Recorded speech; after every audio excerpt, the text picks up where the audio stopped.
Hello दोस्तों। Hello standard में आज हम आपके सामने लाए हैं आधुनिक भारत में गांधीवाद। गांधीवाद अर्थात भारतीय राष्ट्रीय आंदोलन। भारतीय राष्ट्रीय आंदोलन जैसा कि स्टार्ट करने से पहले मैं आपको बता दूं कि पढ़ने का क्या तरीका होता है। जैसे कि एंशिएंट, मिडिवल और मॉडर्न। तो मॉडर्न में आधुनिक भारत में 3 पार्टों में इसे बांटा गया है। प्रथम चरण 1885 से 1905 और द्वितीय चरण 1905 से 1919। उसके बाद आता है तीसरा चरण। भारतीय राष्ट्रीय आंदोलन को 3 चरणों में बांटा गया है। इसे तीसरा चरण है 1919 से 1947। ये चरण जो है सबसे महत्वपूर्ण और इम्पोर्टेंट चरण होता है, जिसे गांधीवादी चरण भी कहते हैं। इसे अंतिम चरण का नाम दिया गया है। तो अभी फर्स्ट और सेकंड चरण की वीडियो बाद में आपको सामने लाई जाएगी। पहले जो इम्पोर्टेंट पार्ट है अंतिम चरण 1919 से 47 तक। तो वहाँ से जो क्वेश्चन है IAS, PCS, SSC, CGL अन्य एग्ज़ामों में यहाँ से क्वेश्चन बनते हैं, इसलिए इसको पहले इस पार्ट को मैं आप लोगों के सामने बताना चाहता हूँ। और उसके बाद जो है प्रथम चरण भारतीय राष्ट्रीय कांग्रेस की स्थापना, ये जो है यहाँ से भी क्वेश्चन अच्छे बनते हैं। और उसके बाद द्वितीय चरण जो है कांग्रेस में उग्रवादी गुट का सर्जन। तो ये सब जो है ये इस तरह से अगर पढ़ते हैं तो इस तरह से पढ़ने से जो है कंपटीशन में बहुत फ़ायदा होता है। तो चलिए स्टार्ट करते हैं, कम टू द पॉइंट बातें।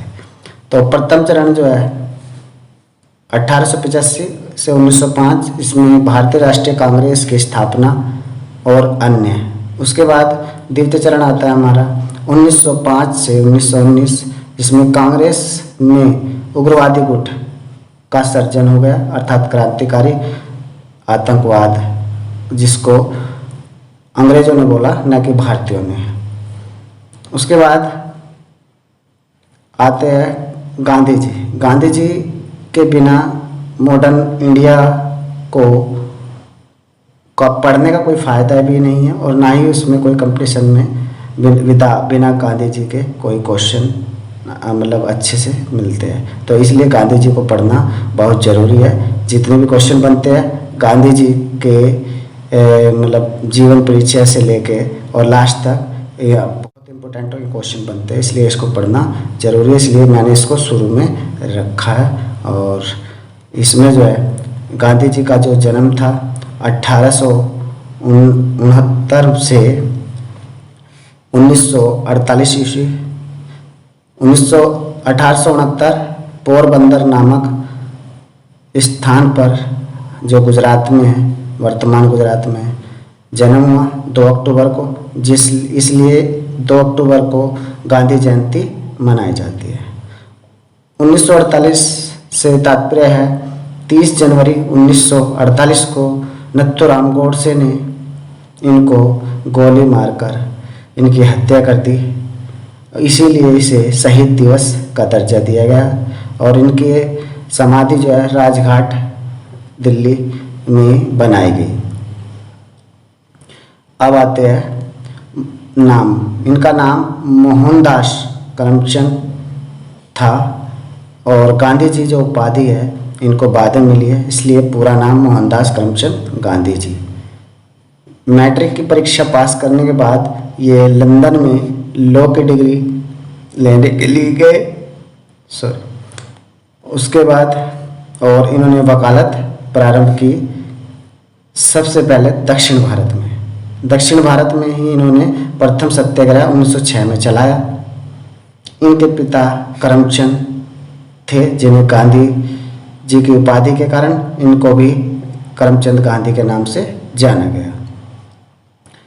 उसके बाद इनकी माता जी पुतलीबाई पोरबंदर गुजरात जो बता चुके हैं।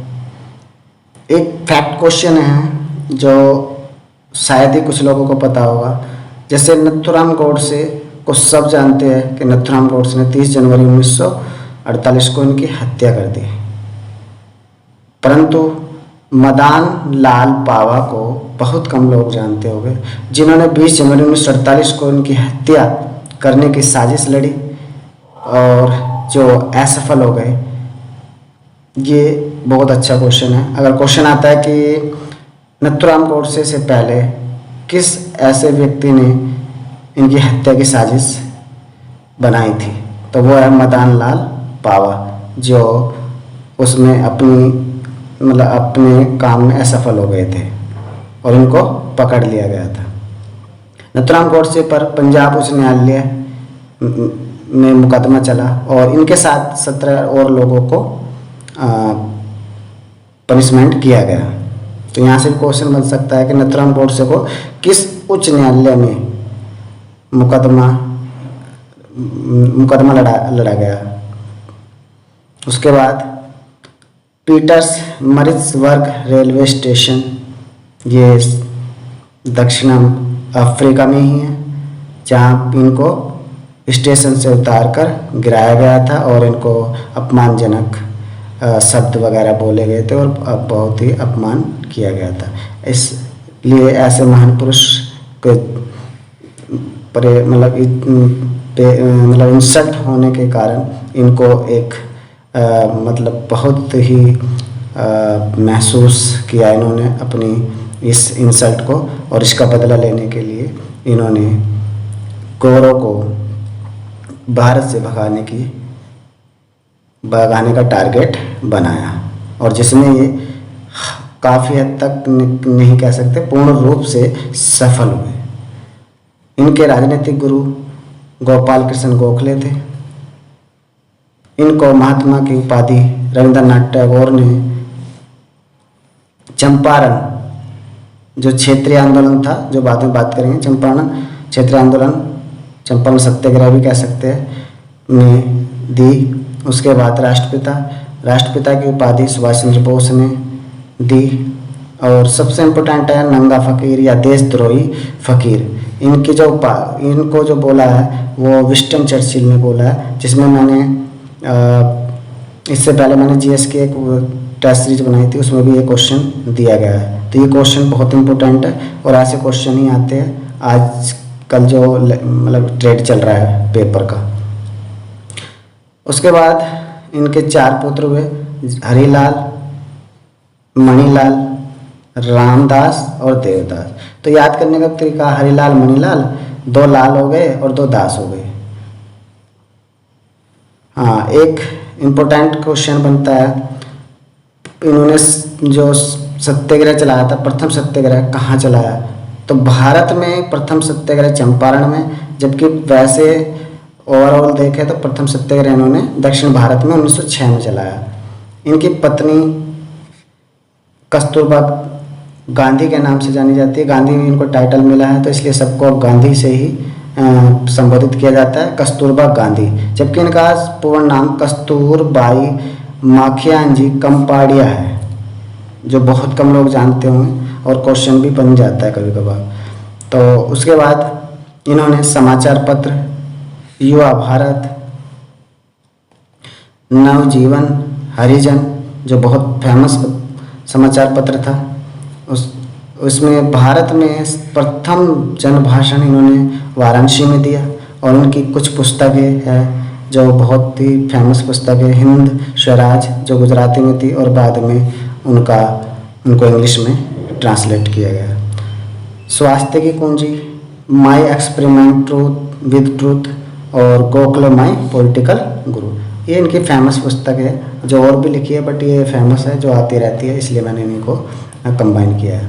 इसके बाद सबसे मेन पॉइंट है कि आंदोलन, इन्होंने 6 मुख्य आंदोलन चलाए और अन्य आंदोलनों में भाग लिया, मगर ये 6 मुख्य आंदोलन जिनका नेतृत्व इन्होंने गांधी जी ने स्वयं किया, इनमें 3 क्षेत्रीय स्तर के और 3 राष्ट्रीय स्तर के। 3 क्षेत्रीय स्तर में चंपारण, अहमदाबाद मजदूर और खेड़ा सत्याग्रह। उसके बाद राष्ट्रीय स्तर के है असहयोग आंदोलन, सविनय विज्ञान आंदोलन और भारत छोड़ो आंदोलन, जिसे हम अगस्त क्रांति भी कहते हैं। उसके बाद नेक्स्ट है इसमें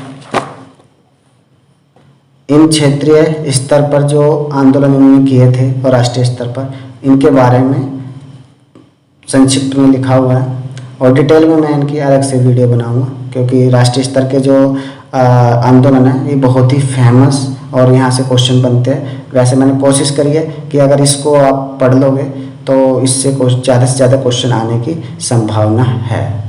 तो चलिए without delay come to the point. क्षेत्रीय स्तर चंपारण जो वर्तमान बिहार में है, और 1917 में प्रथम सत्याग्रह, जैसा कि मैंने पहले बताया था दक्षिण भारत में, परंतु भारत में प्रथम था।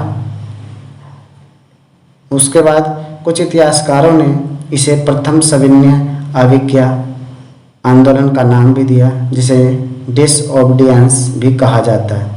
इनकी प्रेरणा डेविस थोरो के उपन्यास डिसओबीडियंस से मिली। इसमें 3 कटिया पद्धति अर्थात 3/20 भाग पर नील की खेती जबरन कराई जाती थी, जबकि किसान छुटकारा पाना चाहते थे। रामचंद्र शुक्ल के निवेदन पर गांधी जी ने प्रथम सफल सत्याग्रह प्राप्त किया, जिसकी सफलता पर महात्मा की उपाधि मिली। जैसा कि मैं पहले बता चुका हूँ कि रविंद्रनाथ टैगोर जी ने इनको महात्मा की उपाधि दी थी। और गोरे बागान मालिक 25% अवैध वसूली का लौटाने पर राजी हो गए, और इस तरह यह सफल सत्याग्रह बना। उसके बाद आता है सेकंड अहमदाबाद मील हड़ताल, 1918 में ही हुआ। इसे प्रथम भूख हड़ताल, जिसे गांधी जी मंत्र के नाम से जाना जाता है। मजदूरों में फ्लैग बोनस हेतु विवाद 35-20 का था। 35-20 अर्थात 35% मांग रहे थे मजदूर, परंतु सरकार 20% देने के लिए तैयार थी। इसमें गांधी जी के कारण मिल मालिकों को 35% बोनस देना पड़ा, जिसमें सहायक अंबालाल साराभाई की बहन अनुसैया बैन ने काफ़ी भूमिका निभाई इस मुद्दे को सोल्व कराने में, और इस प्रकार दूसरा एक सत्याग्रह सफल रहा। तीसरा खेड़ा सत्याग्रह 1918 में ही हुआ। उसके बाद प्रथम असहयोग आंदोलन के नाम से इसको जाना गया, जो गुजरात के खेड़ा जिले में दुर्भिक्ष अर्थात अकाल के कारण फसल बर्बाद होने के बाद भी राजस्व वसूलने की बात की गई थी, परंतु गांधी जी वल्लभ भाई पटेल, इंदु लाल याग्निक के कारण इनके अथक प्रयास से राजस्व में रियायत दी गई, और इस प्रकार क्षेत्रीय स्तर पर तीनों प्रयास सफल सिद्ध हुए। इसके बाद रोलेट एक्ट, जलियांवाला हत्याकांड, खिलाफत आंदोलनों में भी इन्होंने प्रत्यक्ष रूप से भाग लिया। जैसा कि एक क्वेश्चन बनता है यहाँ पे कि कभी कभार क्वेश्चन आता है कि सबसे पहले क्रम में लिखो चंपारण, अहमदाबाद और खेड़ा। तो इसके लिए एक फार्मूला है चाक, यहाँ पे लिख देते हैं चाक। च से बना दिया चाक, च से चंपारण, और आ से बन गया अहमदाबाद, और खा से बन गया खेड़ा। तो इस तरह से याद रखना, ये क्रम कभी गलत नहीं होगा।